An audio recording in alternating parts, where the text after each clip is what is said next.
qui est bien avec le code de la route, c'est qu'au moins c'est accessible, c'est ludique, tu mets pas 3 ans à l'avoir. Oh!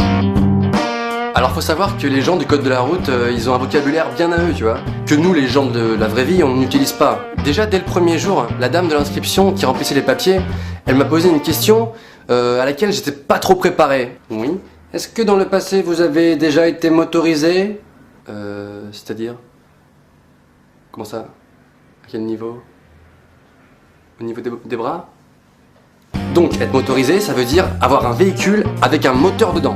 Chose que tu sais pas forcément quand tu pilotes un VTT. Ce qui était mon cas. Ce qui est toujours mon cas. C'est comme le simple mot voiture.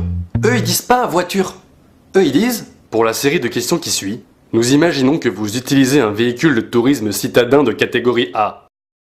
C'est parti pour un tour en agglomération. C'est comme les boss sur la route que nous on appelle normalement un dos d'âne. Eux ils te disent, dans quelques mètres, vous allez rencontrer un dos d'âne ou un cassis. Un cassis. Il y a combien de mecs en France qui disent un cassis? Zéro.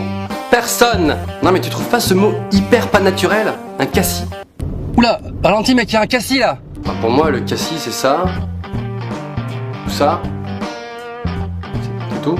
C'est quoi ce délire de dépasser les cyclistes à 1 mètre de distance en ville et à 1,50 m en dehors de la ville? Non mais vous croyez vraiment qu'on va s'amuser à mesurer?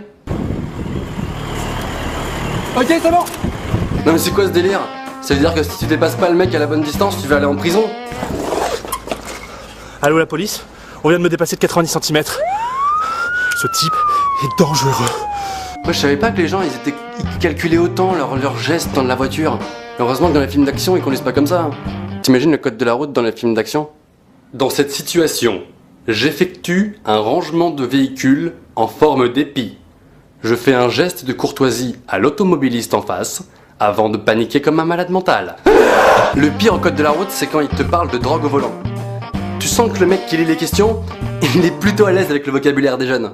Vous êtes sous l'emprise d'un pétard à base de résine de cannabis. Vous êtes donc sous l'emprise de la drogue. Très important la spirale dans les yeux.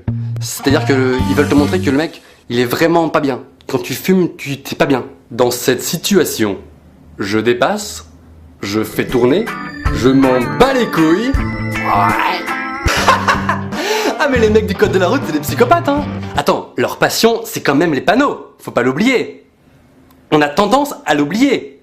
Des fois je me dis, le monsieur qui fait la voix dans le DVD du code, il est comment avec sa femme le soir quand il rentre chez lui?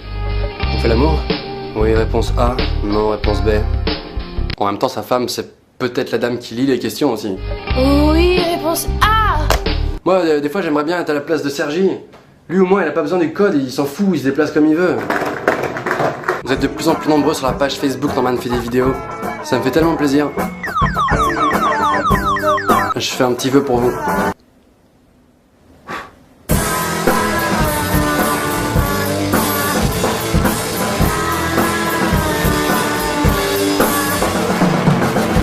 Vous êtes double super.